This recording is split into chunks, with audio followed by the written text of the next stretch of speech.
हाय दोस्तों, स्वागत है आप सबका मेरे चैनल में। दोस्तों, आज की इस वीडियो में हम आपको रतिप्रिया यक्षिणी की एक कहानी बताने वाले हैं। तो चलिए दोस्तों, बिना टाइम वेस्ट किए हुए रतिप्रिया यक्षिणी की कहानी आपके साथ शेयर करते हैं। कई सौ साल पहले मध्य प्रदेश में माता बगलामुखी का जो वर्तमान मंदिर है, उस जगह पर एक मठ हुआ करता था, जो बाद में धीरे धीरे करके मंदिर बन गया था।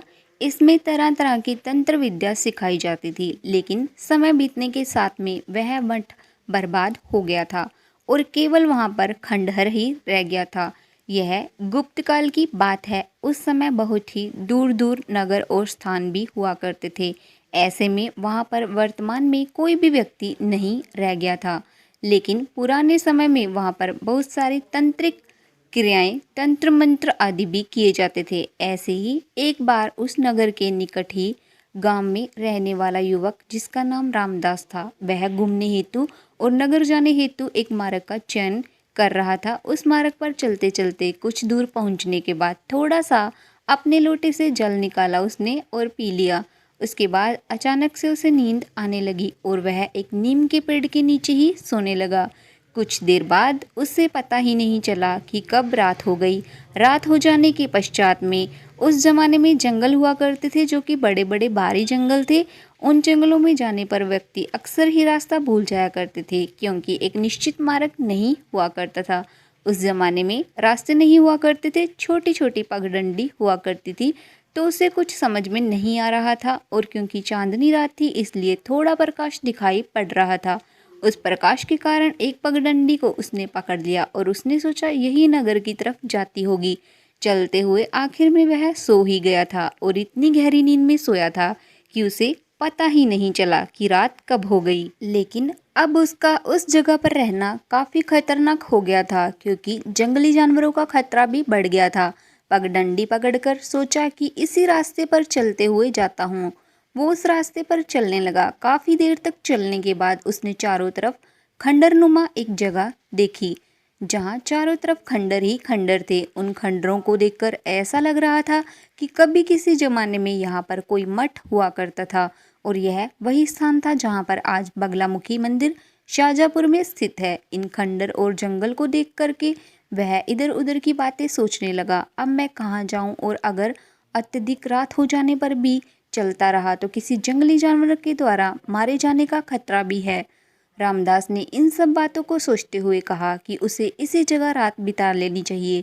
अगर रात यहाँ नहीं बिताई तो निश्चित रूप से उसकी जान को खतरा भी हो सकता है। इसलिए उसने यही रात बिताने की सोच ली। वहीं प्राचीन मठ और मंदिरों को देखते हुए चारों तरफ उन सब का मुआवना करने लगा। इधर उधर भटकने के कारण उसे एक जगह पर ऐसा भी लगा कि यह स्थान उपयुक्त है, मैं यहाँ पर ठहर सकता हूँ। जैसे ही वो वहाँ पर गया तो वहाँ एक लाल रंग का फल रखा हुआ था। उस सेब को देख करके उसने सोचा यहाँ पर तो कोई भी आता जाता नहीं है, फिर ये फल यहाँ पर क्यों रखा हुआ है। उसे कुछ समझ में नहीं आया, और क्योंकि वह काफ़ी भूखा था इसलिए उसने उसे उस ऊंची प्रतिमा से उठा करके खा लिया। खा लेने के बाद में उसे काफ़ी ज़्यादा प्यास लगी।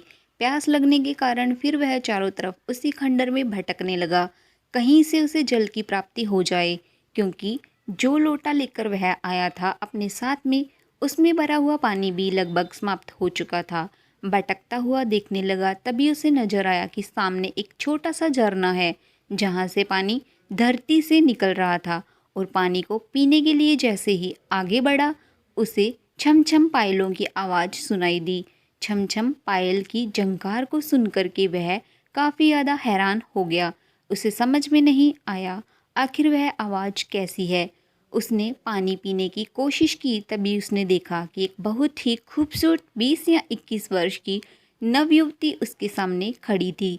उसने उसे देखकर अत्यंत ही मुस्कुराते हुए पूछा, आप कौन हैं और यहाँ पर बिना किसी के आज्ञा से पानी क्यों पी रहे हैं।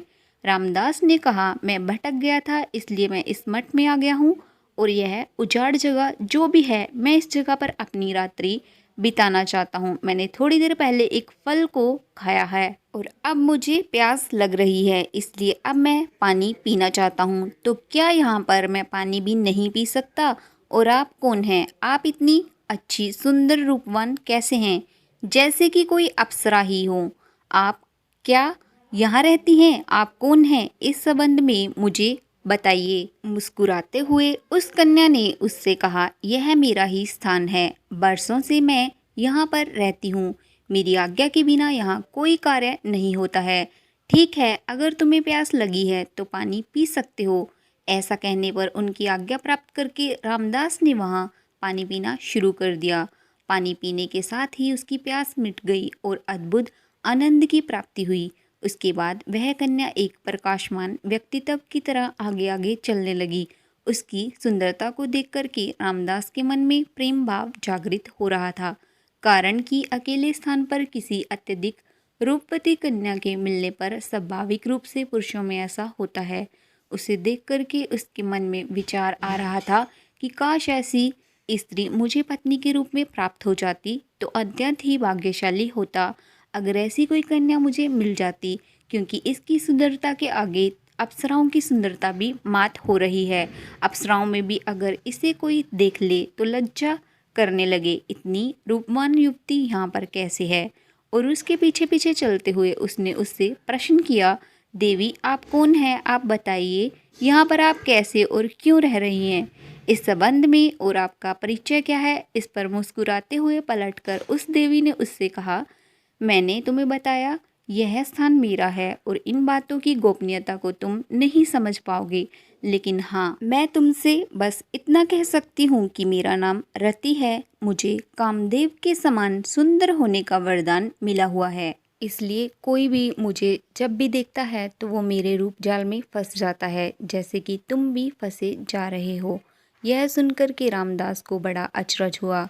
रामदास ने कहा, मेरे मन की बातें आपने इतनी सरलता से कैसे जान ली? और कहने लगा कि क्या मैं आपका मित्र बन सकता हूँ?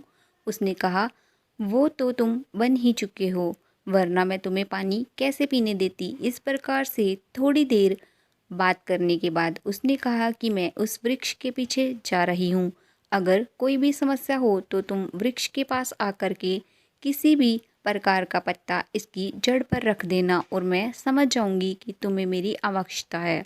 फिलहाल तुम यहाँ से जाओ। ऐसा कहने पर बिना कुछ सोचे समझे रामदास ने उसकी आज्ञा मान ली और चुपचाप वहाँ से पलट कर जाने लगा। वह देवी बहुत ही दिव्य चमक के साथ पेड़ के पीछे जाते ही गायब हो गई। पीछे पलट के थोड़ी दूर जाने के बाद रामदास ने देखा तो वहाँ पर कोई भी स्त्री नहीं थी। उस खंडर पर यह सब ऐसा क्या हुआ जो उसकी समझ से परे था। लेकिन वह चुपचाप जाकर के खंडहर में एक स्थान पर बिछौना बिछाकर सोने लगा। सोने के बाद उसके मन में यह विचार बार बार आ रहा था कि ऐसी स्त्री काश मेरी पत्नी होती। और इसी प्रकार लेट करके सुबह के समय उसने देखा कोई उसके सिर के बालों को सहला रहा था। और अचानक से जब उसने उस स्त्री को देखा तो उठ पड़ा और कहने लगा, आप यहाँ पर, आप मेरे सिर को क्यों सहला रही हैं? तो उस देवी रति ने उसे कहा, क्या करूँ, मन नहीं लग रहा था। मैंने सोचा कि तुम्हारे पास ही चली आती हूँ, पर तुम इतनी गहरी नींद में सोए हुए थे और अच्छे ख्वाबों में भी खोए हुए थे। तब मैंने सोचा तुम्हारे बाल को ही सहला देती हूँ, कभी तो तुम उठोगे और देखोगे थोड़ी देर ही हुई है और तुम उठ गए हो। अब बताओ कैसी बीती रात तुम्हारी, क्या तुम्हें अच्छे से नींद आई? रामदास ने कहा, देवी मुझे अच्छी नींद आई, लेकिन मैं एक बात आपसे कहना चाहता हूँ। रति प्रिया ने मुस्कुराते हुए कहा, हाँ कहो। रामदास ने कहा, पता नहीं क्यों आपकी याद मुझे बार बार आ रही थी।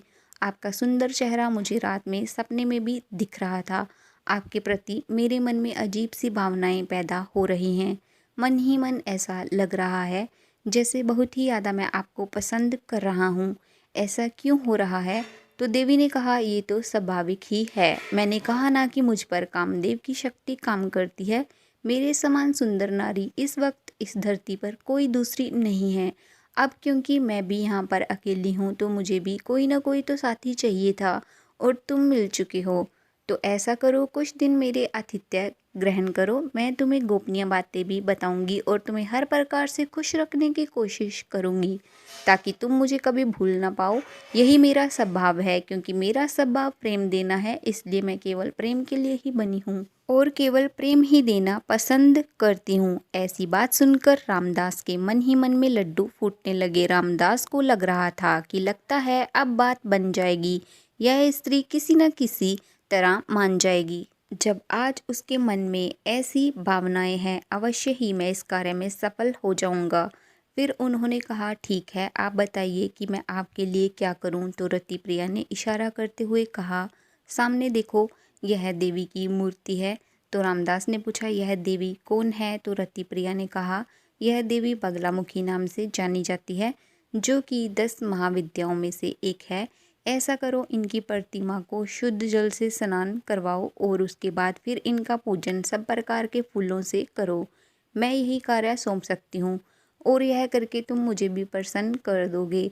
उसकी बात को सुनकर के बड़े ही अच्छे विचार मन में आए और जहाँ पर पानी निकलता था वहाँ से एक मटके में पानी भरा और माता बगलामुखी की जल स्नान प्रक्रिया को संपन्न किया। उसके बाद उन पर फूलों को चढ़ाया और अन्य प्रकार से उनकी पूजा को किया। जैसे ही पूजा संपन्न हुई, वह आंखें बंद किए हुए आगे बैठा ही था कि तभी रति आई और उसने रामदास के होंठों पर चुंबन कर दिया। होंठों पर चुंबन होने पर अप्रत्याशित रूप से अजीब सा महसूस करने पर रामदास ने पूछा, आपने ऐसा क्यों किया देवी। रति ने कहा, तुमने मेरे अनुकूल कार्य किया है, तुमने देवी की उपासना की है, तो भला मैं क्यों नहीं प्रसन्न होती। इसलिए यह प्रेम पूर्वक एक छोटा सा उपहार मैंने आपके होंठों पर दिया है और आप क्या इस उपहार से खुश नहीं हैं? अगर खुश हैं तो आप भी मुस्कुरा करके इसका प्रत्युत्तर दीजिए। डरते और घबराते हुए रामदास मुस्कुराया और उसने भी रति को पकड़कर उसके गालों पर चुंबन किया और हंसने लगा। तो दोस्तों, ये थी रति प्रिया यक्षिणी की कहानी का भाग पहला। तो दोस्तों, इसका अगला भाग अगली वीडियो में दिखाया जाएगा। तब तक के लिए आप चैनल के साथ बने रहिए। वीडियो को लाइक शेयर कर दीजिए, चैनल को सब्सक्राइब कर लीजिए और प्लीज़ बेल आइकन को भी प्रेस करते जाइए। चलिए दोस्तों, बाय बाय, मिलते हैं नेक्स्ट वीडियो में।